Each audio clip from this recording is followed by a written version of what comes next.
All right, guys, we've got a special guest today, Leo Babauta of Zen Habits and thepowerofless.com and Right to Done, and a bunch of great best-selling books. We're actually going to talk today about his latest book, The Power of Less. It's Leo. It's been doing really well on Amazon, hasn't it? Yeah, actually, there was in the first day it hit the top 100, so pretty happy with that. That's awesome. You know, I mean, if it becomes a bestseller, I'm obviously thrilled, but you know, just the more people who read it, I think the better. So I'm happy with however it does. Well, that's awesome. Yeah. All right. Well, real quick, let me start with the book itself. What my main question with the book, starting off, would be what are some of the core benefits that a reader of The Power of Less would gain? Well, there's several. One is related to work. Actually, a bunch of them are related to work, but that's one area that I focus on in the book. And the main benefit is, you know, you can focus on doing less, but you increase the power of your time. And so even if you work few hours, you can actually achieve more. And so that's one thing on focusing on less, but focusing on more important and higher impact tasks, things that are going to last a long time. And so in the book I talk about, you know, how you could be really busy but not get a lot done. Right. Or you can really focus yourself on things that are really important and actually achieve a lot. And that's what I've put into practice in my life, and it's been really great. You know, I've accomplished a lot and even become less stressed while doing it. So, I mean, I'm just thrilled to be able to do this and to share it with other people and hope that they benefit from it too. So obviously work is one thing, but the other thing that's important to me and that I hope that people get from this book is being able to kind of live a simpler life where they're focused more, you know, overall in their life, I focus more on things that they love doing that are important to them. Mm-hmm. And so for me, that spending time with my family is important. Well, before I did this, simplifying my life, I was working a lot more and not spending time with my family, and that was really difficult. And so what I did was I reprioritized, and I said, what are the things that are most important to me? Spending time with my family is number one. Writing is another thing, and I wasn't doing enough of that in my old job either.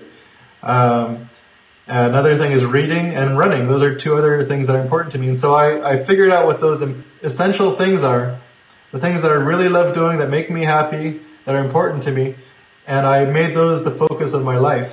And what you do is you eliminate as much as possible of the rest of it, the non-essential things. And so those are the two main benefits I think people will find from the book is one, you know, achieving more, but by focusing on less in your work, and just in general, being able to make time for the things that are really important to you in your personal life.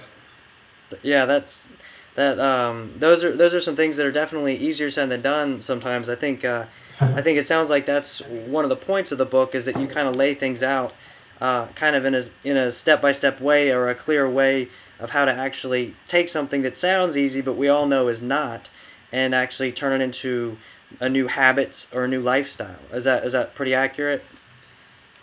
Yeah, and like you said, a lot of times it's easier said than done. But in the book, I talk about some of the key methods and principles for implementing these ideas. And one of them is to start small. I mean, you might be overwhelmed by everything in your life and all the things that you want to change, but it's impossible to change everything at once. You didn't get all this clutter in your life, you know, overnight. It accumulated over years, and so, you know, you can't get rid of it all overnight either. Right. And so what I tell people to do is to start small. Always start small. And one of the things you do is just choose one thing to change at a time. And just do it in small little baby steps, gradually change. And over time, you know, it doesn't feel like you're doing that much, but you look back at you know, after a month or two, or 6 months or a year, and you're amazed by how far you came just by making those little baby steps. Right. Another thing I teach people is how to create new habits, whether that's in your work or in your personal life. And so I talk about some of the effective habit change principles that I've used to create new habits. And I think that they'll be effective for people who read the book. That's awesome. That's a great explanation, and I think it. The more I hear you talk about it, this is the second interview I've had with you about your book. The more I hear you talk about it, the more I want to go out and get the book and read it, because they're definitely these are definitely things that I struggle with myself. And speaking of which, I read a great post on Zen Habits the other day, and you were talking about living in the moment.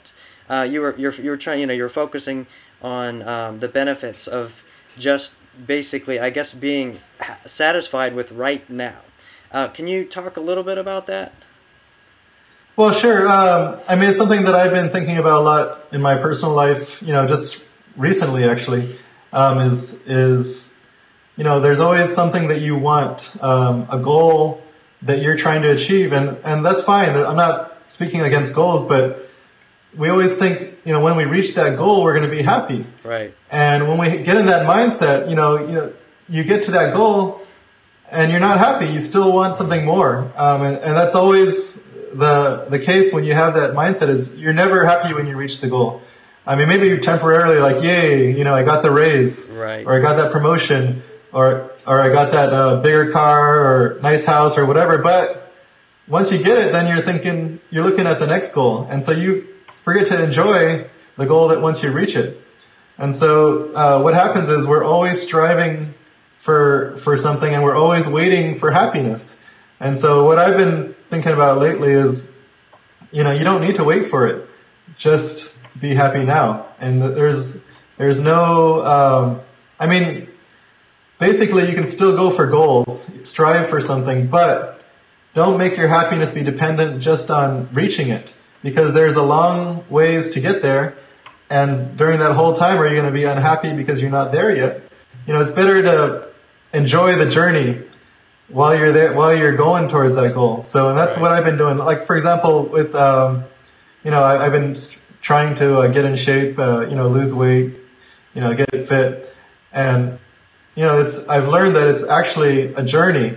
You don't actually ever get anywhere. I mean, I'm in much better shape than I was a year or 2 or 3 years ago, but I still have a ways to go, and there's no destination. There's never a time when you say, okay, I'm fit, now I can go lay on the couch and never exercise again. Right. So what you gotta do is instead of trying to reach that destination, just make it a journey that you enjoy. And if you do that, you're happy now because you're enjoying your exercise, you're enjoying your healthy eating, but you're never, you're still getting you're getting in shape in the meantime. So it's getting in shape and getting fit is kind of a side benefit to enjoying what you're doing. Exactly. Well, in other words, you're saying it's kind of like, the end result is part of the whole process, but it shouldn't be the entire focus of the process.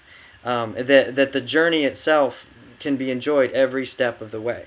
And that, in fact, I think it's more important than the destination. Right. The journey is, yeah. The destination. Well, no. In other words, like, the destination gives you a heading, but the rest of it is where is the most important thing. That makes total sense.